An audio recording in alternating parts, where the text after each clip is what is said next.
តើអ្នកដឹងទេ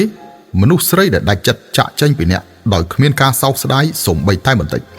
គឺតែងតែចាប់ផ្ដើមចេញពីចំណុចតូចៗទាំង5នេះទី1អ្នកមិនដែលដឹងថាមនុស្សស្រីចង់បានអ្វីពីអ្នកចង់ឲ្យអ្នកធ្វើអ្វីនៅពេលណានិងទីកន្លែងណាទេសូម្បីតែរឿងតូចតាចអ្នកត្រូវចាំថាការស្គាល់ពីគាត់ដឹងពីគាត់និងយល់ពីគាត់ច្បាស់សំខាន់ជាងការស្រឡាញ់គាត់ទៅទៀតទី2មនុស្សស្រីតែងតែផ្ដល់ឱកាសឲ្យអ្នកក្នុងការកែតម្រូវជានិច្ចប៉ុន្តែអ្នកទៅវិញទេដែលតែងតែធ្វើឲ្យគាត់អស់សង្ឃឹមទី3មនុស្សស្រីមិនដែលត្អូញត្អែថាអ្នកក្រនោះទេ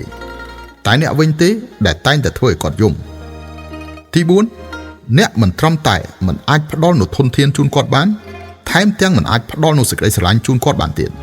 តែបែរជាអាចផ្ដល់នូវការពិបាកចិត្តនិងការឈឺចាប់ដល់គាត់ទៅវិញ